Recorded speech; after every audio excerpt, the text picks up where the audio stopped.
दयानंद केवल दो समय सुबह और शाम ही परमात्मा की स्तुति करने का विधान बताते हैं। क्या वेदों में भी यही प्रमाण है? वेद बताते हैं भगवान की 3 समय तो प्रार्थना स्तुति करनी चाहिए और बीच में अपना नाम जाप करना चाहिए। ये कंप्लीट प्रोसेस है। ये दास के पास उपलब्ध है, वर्तमान में किसी के पास नहीं है। अब महर्षि दयानंद की थोड़ी सी और झलक दिखाते हैं आपको। एक ये जीवन चरित्र है महर्षि दयानंद सरस्वती का जीवन चरित्र। इसके लेखक हैं अमर शहीद लेखराम द्वारा संकलित प्रमाणिक उर्दू भाषा का आर्य भाषा में अनुवाद है। अनुवादक हैं आर्य महाउपदेशक श्री कविराज रघुनंदन सिंह निर्मल। संपादक हैं श्री पंडित हरिचंद्र विद्यालंकार। प्रकाशक हैं आर्य समाज नया बास दिल्ली 6 स्वर्ण जयंती के उपलक्ष्य में। ये संवत है इनका 1971 में छपी है। ये कोई यशपाल शास्त्री लिखा हुआ इसमें। अच्छा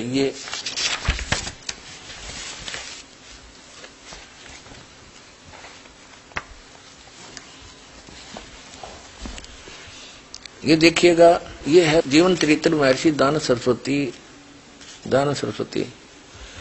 और ये धर्म तथा सामाजिक प्रथाओं संबंधी प्रश्नों का समाधान, ये इसका वो चल रहा है प्रश्न उत्तरी 294 पृष्ठ पे 294 पे, या नीचे आ जाते हैं। अब किसी ने प्रश्न किया कि संध्या 2 समय करनी चाहिए व 3 समय। उत्तर महर्षि दयानंद कहते हैं केवल 2 समय प्रातः तथा साय, 3 समय नहीं। ठीक है, महर्षि दयानंद कहता है 2 समय प्रातः और साय, 3 समय नहीं करनी चाहिए। ठीक है। फिर प्रश्न करता कहता है कि बार बार या प्रत्येक बार मंत्र जाप करना या परमेश्वर का नाम लेना चाहिए या नहीं। और जैसे ब्राह्मण 1,00,000 2,00,000 मंत्र या परमेश्वर के नाम का जाप और पुरस्चरण करते हैं, यह ठीक है व नहीं। उत्तर पहचानना चाहिए। पहचानने का अर्थ करता है आगे चलकर आगे बताएं। पहचानना चाहिए। ठीक है। जप और पुरस्चरण करना कुछ आवश्यक नहीं, यानी जाप जूप करने की कोई आवश्यकता नहीं। फिर पूछा परमेश्वर का कोई रूप है व नहीं। महर्षि दयानंद उत्तर देते हैं उसका कोई रूप और रंग नहीं है, वह अरूप है। और जो कुछ इस संसार में दिखलाई देता है वह सब उसी का रूप है, क्योंकि केवल वह अर्थात वही एक सब का बनाने और उत्पन्न करने वाला है। इसके अब सुनते रहिए इसकी कलाबाजी। इसमें क्या कहा इसने कि 2 समय संध्या करनी चाहिए, 2 समय उपासना भक्ति 2 समय करनी चाहिए, 3 समय नहीं।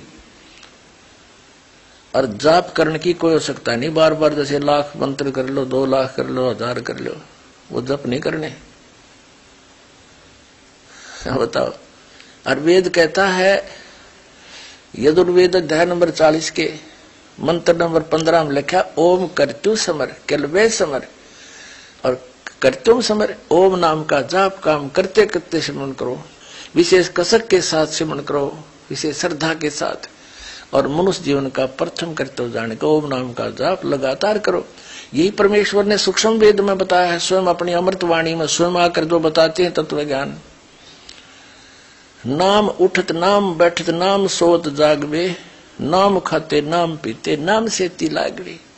यही गीता में प्रमाण है। गीता जी में 3 अध्याय के 7, 8, 9 में स्पष्ट किया है कि 3, 4 से लेकर 9 तक स्पष्ट किया है कि अर्जुन, यदि तू काम करते करते भक्ति कर। 8वें अध्याय के श्लोक नंबर 5 और 7 में गीता ज्ञानदाता कहता है कि अर्जुन तो युद्ध भी कर और मेरा ध्यान मेरा सिमरन भी कर, मंत्र भी जाप कर। तो और गीता अध्याय नंबर 3 के श्लोक 4 से लेकर 9 तक कहा कि परमात्मा की भक्ति कर, निरंतर निर्वाह कैसे होगा। काम करते करते भक्ति भी कर, हठी होकर के ना बैठे। काम करते करते सिमरण करे और भक्ति भी करे। हरियो ज्ञानी कहता है बोला नाम जाप करने की कोई आवश्यकता नहीं, केवल 2 बार 2 समय सुबह और शाम, बस बीच में हमने डंड पे लो। वाह भाई वाह, बड़ा बढ़िया ज्ञान बताया। अब वेद क्या बताते हैं, भगवान की 3 समय तो प्रार्थना स्तुति करनी चाहिए और बीच में अपना नाम जाप करना चाहिए। ये कंप्लीट प्रोसेस है, ये दास के पास उपलब्ध है, वर्तमान में किसी के पास नहीं है। अब दिखाता हूं आपको, ये देखिएगा ऋग्वेद 2 भाग,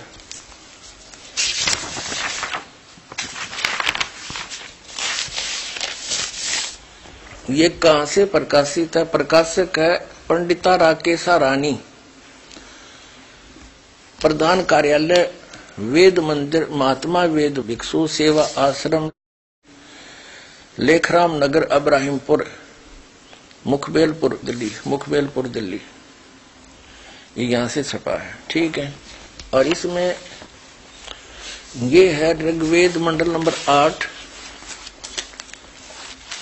और सूक्त नंबर 1 का मंत्र नंबर 29, ये 29।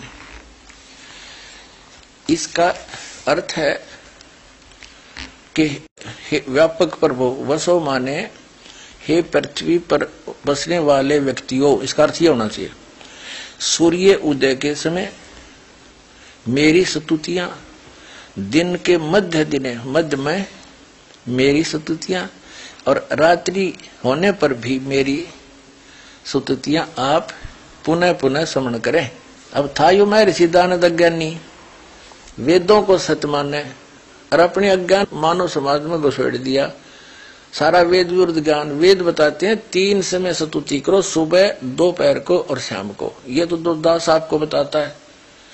सुबह का नित्यनेम आप डेली करते हो भगत, दोपहर को सभी देवों की स्तुति होती है, वो प्रार्थना आपसे दी जाती है, और शाम को संध्या आरती करते हैं। 3 समय करते हैं, यही वेद बताते हैं, ये सूक्ष्म वेद बताता है। और मैं ऋषिदानंद कहता है ना 2 समय करनी, जो भांग के नजर रह जाए न कि कोई पूछा कि मैं बांट दे। इसने वह ऋषि मान्य रहे थे, वेद जाने होंगे इन्होंने, इसलिए सारी बात मान ली हमने। यारी समाजी कौन है, हमारे भाई बहन है, चाचे ताऊ हैं, मामा और बुआ के भाई भतीजे बहन बेटी वो अपने ही है। इस अज्ञानी ने हमसे अलग कर दिया और नाश कर दिया उनके जीवन का, कख पता नहीं। एक हवन यज्ञ करके वो अपना मुक्ति चाहते हैं। यज्ञ तो एक ग्लूकोस है, एक बीमार को, रोगी को ग्लूकोस से रोग नहीं कटता। ये 5 यज्ञ हैं, एक यज्ञ भी नहीं है। इन 5 यज्ञों से एक यज्ञ धर्म की, दूसरी यज्ञ ध्यान, तीसरी यज्ञ हवन की, चौथी यज्ञ परिणाम और 5वीं यज्ञ है ज्ञान की। ये तत्व ज्ञान, ये कंप्लीट ज्ञान हो और सारी यज्ञ हो। और फिर सुमरण अलग है। यज्ञ तो ऐसी है जैसे रोगी का ग्लूकोज लगा दिया, उससे कुछ सहयोग मिलता है बॉडी को, लेकिन रोग नाश नहीं होता। रोग नाश के अन्य उपचार इंजेक्शन कैप्सूल होते हैं, तो वो मंत्र है। गीता अध्याय नंबर 8 के श्लोक नंबर 13 में, यजुर्वेद अध्याय नंबर 40 के मंत्र 15 में वेद ज्ञानदाता और गीता ज्ञानदाता एक ही है। वो श्री कृष्ण में प्रवेश करके गीता का ज्ञान बोला, तो वो कह रहा है ओम इति एकाक्षरम ब्रह्म विभारण माम अनुसमणीय प्रियाति तदन देम सयाति परमाम गतिम। मुझ ब्रह्म का केवल एक ओम नाम है। जैसे वायु अनिलम अथिदम भस्मांतम शरीरम, ओम कर्तु समर कलवे समर और कर्तुम समर, यजुर्वेद अध्याय नंबर 40 के मंत्र नंबर 15 में। और गीता अध्याय नंबर 8 के श्लोक नंबर 13 में कहा है कि ओम इति एकाक्षरम ब्रह्म विभारण माम अनुसमणीय प्रियाति तदन देम सयाति परमाम गति। और वो समझ कर ही दिया है कि तो युद्ध भी कर, मेरा सिमरण भी कर, काम करते करते सिमरण कर, विशेष कसक के साथ सिमरण कर और चलते फिरते सिमरण कर। तो ज्ञान यज्ञ में ये सब अध्याय आता है और ये सत्संग आता है। तो ज्ञान यज्ञ सुबह दोपहर शाम, ये 3 समय की स्तुतियां हैं और ये सत्संग है। और बाकी धर्म यज्ञ भंडारे होते हैं, हवन यज्ञ हम ज्योति यज्ञ जलाते हैं, प्रणाम करते हैं। तो ये सब और ध्यान ये हठ योग नहीं है, काम करते करते उस मालिक को कसक बनी रहे।